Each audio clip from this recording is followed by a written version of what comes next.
जी जी अम्मा जी। अब जेको बि मां ठाहियां थी तव्हां ॾिसो था पिया मां मिसकिन जी मदद कयो पछाड़ी हिकिड़ो कमरो ठाराए ॾियो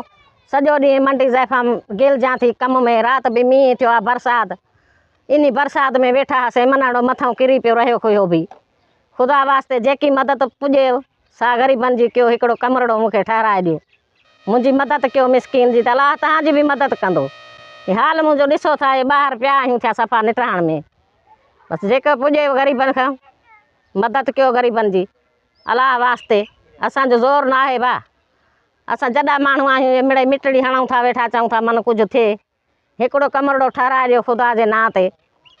बख्शई त बख्शराईं से न त मेड़ मिंथ जा कर न त भोरा तुंहिंजे ई घर अॼु सुभाणे हथ ई अचणा पोइ फ़र्क़ु इहो आहे सिर्फ़ु ॾींहं ॿिनि जो फ़र्क़ु आहे अचणा आहिनि पोइ अॼु अचनि या सुभाणे अचनि या परीहं अचनि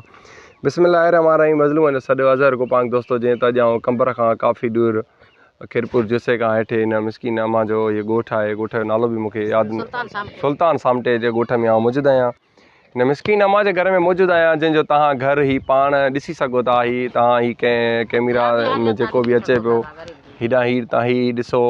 हेॾां ही ॾिसो हीअ अम्मा जो सामान पियो आहे जॾहिं असीं हिते आयासीं हीअ अम्मा पाण हीअ भित अम्मा ठाही आहे मोबाइल हेॾे कजां हीअ अम्मा पाण भित ठाही आहे अम्मा बि माज़ूर आहे वीचारी अम्मा टंग खां माज़ूर आहे हीअ अम्मा जी हीअ लठ वीचारी अम्मा सां हूंदी आहे ऐं अम्मा माज़ूर आहे हीअ अम्मा पाण वीचारी वेठी ठाहे थी तमामु हिकिड़ी ग़रीब हिकिड़ा मिसकिन आहिनि हीअ चाचो आहे वीचारो हिकिड़ो दोस्तो इंसानु केतिरो खाए थो ॾिसो इंसानु केतिरो दोस्तो विञाए पिए थो किथे इंसानु वञे थो किथे दोस्तनि में हज़ार ख़र्चु करे थो फ़ख़ुर सां उते ईअं था चवनि त भाई हीउ ख़र्चु असां कयूं हीउ बिल असां भरियूं हो थो चए हू बिल असां भरियूं हुते हीउ बिल असां कयूं बिल असां भरियूं सिर्फ़ु ऐं सिर्फ़ु ॾेखार जे लाइ दोस्तो उन्हनि खां बहितरु आहे त यार हेड़नि मिसकिननि ते को ख़र्चु कयो हेड़नि मिसकिननि जी मदद कयो दोस्तो इंसानियत ॾाढी ॾुखनि में आहे उन्हनि जो वधि में वधि ख़्यालु कयो दोस्तो ऐं जिन सरंदी वारनि खे आउं अपील कंदुसि त जेतिरो थी सघे हिन मिसकिन अम्मा जी का मदद कयो हिन मिसकिन अम्मा खे सिर्फ़ु ऐं सिर्फ़ु महल माड़नि जी का ख़्वाहिश कोन्हे का सिर्फ़ु ऐं सिर्फ़ु हिकिड़े कमरे जी हिन अम्मा खे ख़्वाहिश आहे दोस्तो जेतिरो थी सघे हिन अम्मा जी वधि में वधि मदद कंदा या वरी जिनजे वस जी ॻाल्हि न आहे मदद करणु जेके नथा करे सघनि मदद उहे न कनि भली पर हिन घटि में घटि हिन पोस्ट खे वधि मां शेयर कनि दोस्तो हिन पोस्ट खे अॻिते करणु हिन पोस्ट खे अॻिते वधाइण बि मदद जे मिसाल आहे दोस्तो जेतिरो थी सघे इंसानु ज़ात जी मदद कयो ऐं उन्हनि जे कमु अचो अलाह पाक जो नेकबान हो सखी इंसानु हो फैसल अली चांडियो साहिबु कंबर खां उन्हनि ग़रीबनि जे लाइ 5000 रुपया ॾिना हुया जेका उहा उनजी अमानत आहे जेका मां हिन मिठड़ी अम्मा खे ॾींदुमि अम्मा ई वठिजो अलाह पाक फैसल अली चांडियो साहिब जे रोज़े रिज़्क़ में बरकत कंदो अलाह पाक उन्हनि जे बचनि ॾे ख़ैरु फरमाईंदो